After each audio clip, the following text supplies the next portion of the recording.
خیرکم من تعلم القرآن وعلمہ، تم میں سے بہترین شخص وہ ہے جو قرآن سیکھے اور سکھائے۔ اہدنا الصراط المستقیم، ہمیں سیدھی اور سچی راہ دے۔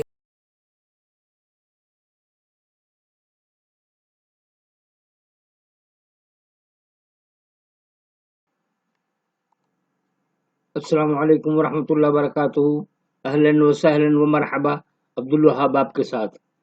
اللہ کا لاکھ لاکھ شکر ہے کہ آج اس سے پہلے میں نے آپ لوگوں کے سامنے 5واں پارے تک تلاوت کر دی ہے ترجمہ اور تفسیر کے ساتھ۔ 5واں کے علاوہ 28، 29 اور 30واں پارہ بھی مکمل ہو چکا۔ اللہ کا لاکھ لاکھ شکر ہے۔ آج سے میں آپ لوگوں کے سامنے 6 پارے کی تلاوت کرنے جا رہا ہوں۔ آپ محسوس فرمائیں گے اور مجھے امید ہے کہ آپ ضرور پسند کریں گے۔ مجھے بہت خوشی ہو رہی ہے کہ اللہ کے فضل و کرم سے آج میں 6 پارہ آپ لوگوں کے سامنے پیش کرنے جا رہا ہوں۔ آئیے میں شروع کرتا ہوں۔ اعوذ باللہ من الشیطان الرجیم، بسم اللہ الرحمن الرحیم۔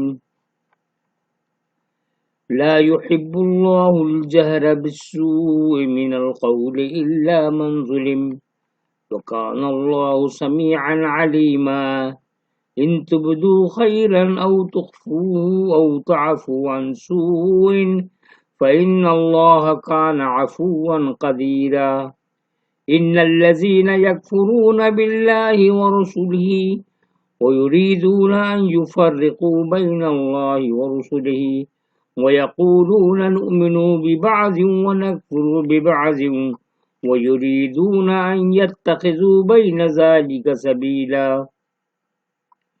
أُولَئِكَ هُمُ الْكَافِرُونَ حَقًّا وَأَعْتَدْنَا لِلْكَافِرِينَ عَذَابًا مُهِينًا وَالَّذِينَ آمَنُوا بِاللَّهِ وَرُسُلِهِ وَلَمْ يُفَرِّقُوا بَيْنَ أَحَدٍ مِّنْهُمْ أُولَئِكَ سَوْفَ يُؤْتِيهِمْ أُجُورَهُمْ وَكَانَ اللَّهُ غَفُورًا رَّحِيمًا۔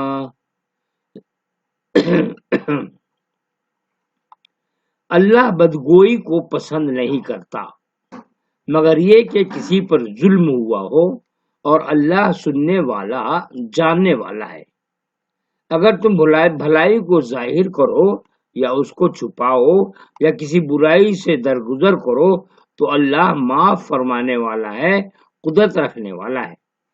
جو لوگ اللہ اور اس کے رسولوں کا انکار کر رہے ہیں اور چاہتے ہیں کہ اللہ اور اس کے رسولوں کے درمیان تفریق کرے اور کہتے ہیں کہ ہم کسی کو مانیں گے اور کسی کو نہ مانیں گے، اور وہ چاہتے ہیں کہ اس کے بیچ میں ایک راہ نکلے، ایسے لوگ پکے کافر ہیں اور ہم نے کافروں کے لیے ذلت کا عذاب تیار کر رکھا ہے۔ اور جو لوگ اللہ اور اس کے رسولوں پر ایمان لائے اور ان میں سے کسی کو جدا نہ کیا، ان کو اللہ ان کا اجر دے گا، اور اللہ غفور الرحیم ہے۔ کسی شخص کے اندر کوئی دینی یا دنیاوی عیب معلوم ہو تو اس کو شہرت دینا اللہ کو سخت ناپسند ہے۔ بہت غور سے سنیں گے یہ تفسیر۔ کسی شخص کے اندر کوئی دینی یا دنیاوی عیب معلوم ہو تو اس کو شہرت دینا اللہ کو سخت ناپسند ہے۔ نصیحت کا حق ہر ایک کو ہے، مگر نصیحت یا تو کسی کا نام لیے بغیر عمومی انداز میں کی جانی چاہیے یا متعلقہ شخص سے مل کر تنہائی میں۔ اللہ صبح و شام لوگوں کے جرائم کو نظر انداز کرتا رہتا ہے۔ بندوں کو بھی اپنے اندر یہی اخلاق پیدا کرنا ہے۔ البتہ اگر ایک شخص مظلوم ہو تو اس کے لیے رخصت ہے کہ وہ ظالم کے ظلم کو لوگوں کے سامنے بیان کرے۔ دیکھیے غور سے، البتہ اگر ایک شخص مظلوم ہو یعنی اس پہ ظلم کیا گیا ہو تو اس کے لیے رخصت ہے، اجازت ہے کہ وہ ظالم کے ظلم کو لوگوں کے سامنے بیان کرے۔ تاہم مظلوم اگر صبر کر لے اور ظلم کرنے والے کو معاف کر دے تو یہ اس کے حق میں زیادہ بہتر ہے۔ مگر ظالم اگر ظلم سے باز نہیں آ جا رہا ہے تو اس کے لیے کیا دوا ہے؟ اس کے لیے دوا یہ ہے کہ اپنے لوگوں کے سامنے اس کے ظلم کا اظہار کرے اور اس کے ظلم کو بیان کرتا رہے۔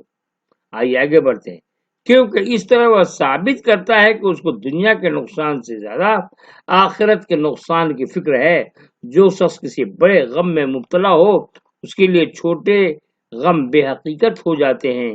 یہی حال اس شخص کا ہوتا ہے جس کے دل میں آنے والے ہولناک دن کا غم سمایا ہوا ہو۔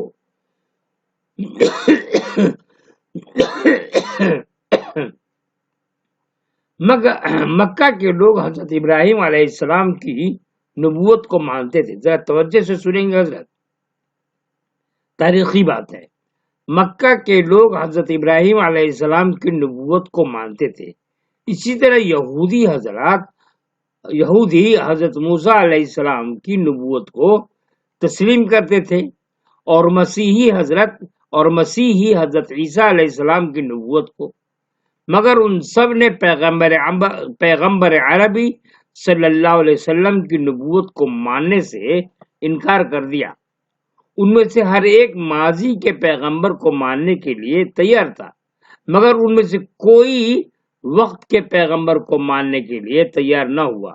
حالانکہ جن نبیوں کو وہ مان رہے تھے وہ بھی اپنے زمانے میں اسی قسم کی مخالفانہ رد عمل سے دو چار ہوئے تھے، جس سے پیغمبر عربی صلی اللہ علیہ وسلم کو دو چار ہونا پڑا۔ اس قسم کی ہر کوشش حق پرستی اور نفس پرستی کے درمیان راستہ نکالنے کے لیے ہوتی ہے، تاکہ خواہشات کا ڈھانچہ بھی ٹوٹنے نہ پائے اور آدمی خدا کی جنت تک پہنچ بھی جائے۔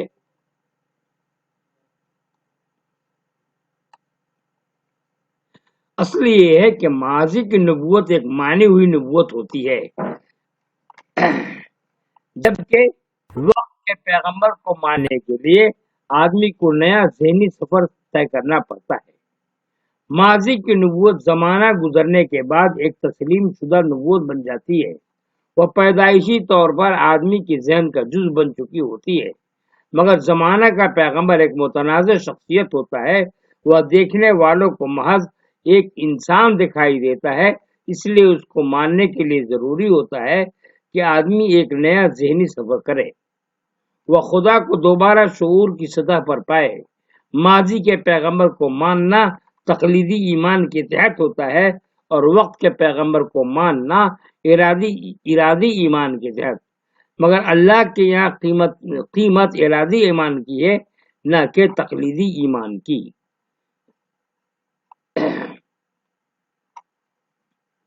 يسألك أهل الكتاب أن تنزل عليهم كتابا من السماء فقد سألوا موسى أكبر من ذلك فقالوا أرنا الله جهرة فأخذتهم الصاعقة بظلمهم ثم اتخذوا العجل من بعد ما جاءتهم البينات فعفونا عن ذلك وآتينا موسى سلطانا مبينا ورفعنا فوقهم الطور بميثاقهم وقلنا لهم ادخلوا الباب سجدا وقلنا لهم لا تعدوا في السبت وأخذنا منهم ميثاقا غليظا۔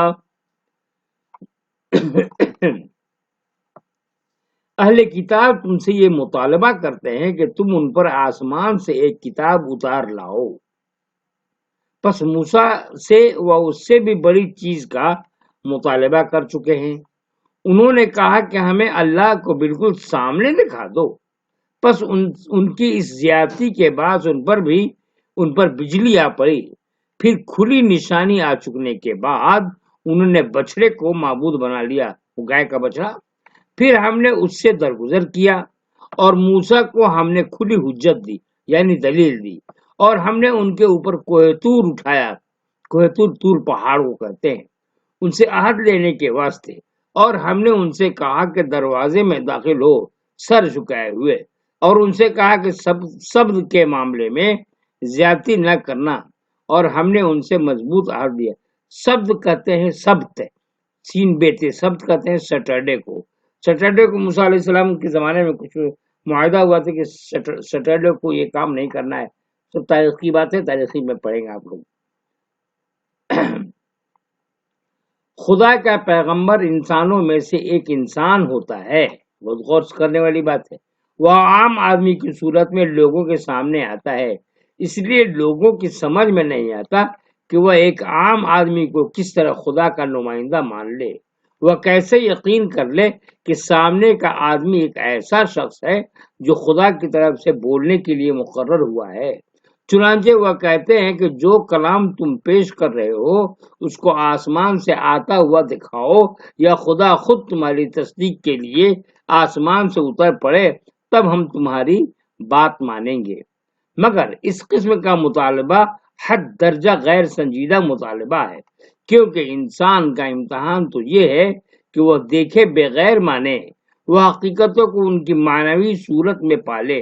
ایسی حالت میں دکھا کر منوانے کا کیا فائدہ؟ نیز یہ کہ اگر کچھ دیر کے لیے عالم کے نظام کو بدل دیا جائے اور آدمی کو اس کے مطالبہ کے مطابق چیزوں کو دکھا دیا جائے، تب بھی وہ بے فائدہ ہوگا، کیونکہ یہ دکھانا بہرحال وقتی ہوگا، نہ کہ مستقل طور پر. اور انسان کی آزادی جو اس کو سرکشی کی طرف لے جاتی ہے اس کے بعد بھی باقی رہے گی. نتیجہ یہ بہت امپورٹنٹ بات ہو رہی ہے، نتیجہ یہ ہوگا کہ دیکھنے کے وقت تک وہ سہم کر مان لے گا اور اس کے بعد دوبارہ اپنی آزادی کا غلط استعمال شروع کر دے گا، جیسا کہ دیکھنے سے پہلے کر رہا تھا. یہود کی مثال اس کی تاریخی تصدیق کرتی ہے. دیکھیے بہت امپورٹنٹ بات سمجھنے کی بات یہ ہے کہ اگر خدا کوئی جلوہ نظر دکھا دے اور اس کو مان کر کے ہم اللہ تعالیٰ پر ایمان لائے تو یہ تو وقتی ہوگا، اس لیے کہ وہ جلوہ تو ہمیشہ نہیں رہے گا.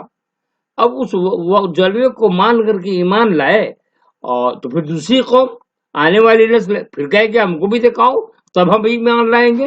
تو یہ تو غلط بات ہے نا، یہ تو سوچنے کی بات ہے. اس لیے اب اللہ تعالیٰ کا جلوہ دیکھنا ہے تو دنیا کے ہر ذرے میں نظر آئے گا. آپ اس آنکھ سے تو دیکھیے، آپ کو ہر جگہ اللہ تعالیٰ کا جلوہ نظر آئے گا. اس کے لیے ضروری ہے کہ تلاوت قرآن کو جب شروع کریں تو معنی اور مفہوم کو سمجھیے، تب آپ کی زندگی سے جڑ جائے گا، تب پتہ چلے گا کہ آپ کے اغل بغل میں ارد گرد میں کیا ہو رہا ہے، سب اللہ تعالیٰ کا اس کے بارے میں کیا حکم ہے. یعنی آپ اس کے رنگ میں رنگ جائیے، اس کے بعد زندگی کا مزہ لیجیے. کچھ ایسے حالات میرے ساتھ پیش آ رہے ہیں کہ میں کبھی بہت خوشی کا احساس ہوتا ہے مجھے، تو کبھی غمزدہ ہو جاتا ہوں، اور اللہ تعالیٰ مجھے ہدایت دے رہا ہے کہ کیسے کیسے کیا کیا جائے. مثال کے طور پر اگر مجھ پہ کسی نے ظلم کیا تو چاہیے معاف کر دیا جائے. یہ ایک انسان کا نیچر ہوتا ہے. باہر کے غور کرنے والی بات ہے. آپ لوگوں سے گزارش ہے کہ بالکل تلاوت قرآن ترجمہ اور تفسیر کے ساتھ پڑھنے کی عادت ڈالیے. آئیے آگے کی طرف دیکھتے ہیں. تھوڑا سا اور ہے امپورٹنٹ چیز، تاریخی بات ہے اس لیے میں رک کر کے میں نے بتایا. کوہ طور پہاڑ کا نام ہے، ایک طور کے نام پہاڑ ہے. کوہ طور کے دامن میں غیر معمولی حالات پیدا کر کے یہود سے یہ عہد لیا گیا تھا کہ وہ اپنے عبادت خانہ یعنی خروج، ایک کتاب کا نام اس میں اس نے اتنے پیج پہ لکھا ہوا ہے، اب اپنے عبادت خانے میں تواضع کے ساتھ داخل ہوں اور خشوع کے ساتھ اللہ کی عبادت کریں، اور یہ کہ معاش کے حصول کے لیے جو جد و جہد کرے وہ اللہ کے حدود میں رہ کر کریں، نہ کہ اس سے آزاد ہو کر. مگر یہود نے اس قسم کے تمام عہدوں کو توڑ دیا. موسیٰ کو ہم نے سلطان مبین کھلی حجت دی. اللہ کا یہ معاملہ ہر پیغمبر کے ساتھ ہوتا ہے. پیغمبر اگرچہ ایک عام انسان کی طرح ہوتا ہے، مگر اس کے کلام اور اس کے احوال میں ایسے کھلے ہوئے دلائل موجود ہوتے ہیں جو اس کی خدائی حیثیت کو قطعیت کے ساتھ ثابت کر رہے ہوتے ہیں. مگر ظالم انسان ہر خدائی نشانی کی ایک ایسی توجیہ ڈھونڈ لیتا ہے جس کے بعد وہ اس کو رد کر کے اپنی سرکشی کی زندگی بدستور جاری رکھے. بس یہیں تک میں بات ختم کر رہا ہوں. انشاءاللہ تعالیٰ پھر اگلے ویڈیو میں فبنقضہم سے شروع کروں گا. یہ آیت نمبر 154 تک، یعنی آج میں نے آپ لوگوں کے سامنے تلاوت کی ہے 148 سے لے کر کے 154 تک. اچھا تو اجازت دیجیے، دعا میں یاد رکھیے شب قدر کا زمانہ چل رہا ہے، عبادات کرتے رہیں، ابھی بھی 2 ڈھائی بج رہے ہیں، اور عبادت میں مشغول ہو جائیے۔ اللہ تعالیٰ ہم تمام لوگوں کی عبادات کو قبول کرے، اور شب قدر میں ایک دعا پڑھنا نہیں بھولیے گا۔ مجھے لگتا ہے کہ آپ تمام حضرات کو یاد ہے، پھر بھی میں پڑھ کے سنا دیتا ہوں۔ اللہم انک عفو تحب العفو فاعف عنی۔ اجازت دیجیے، السلام علیکم ورحمۃ اللہ وبرکاتہ۔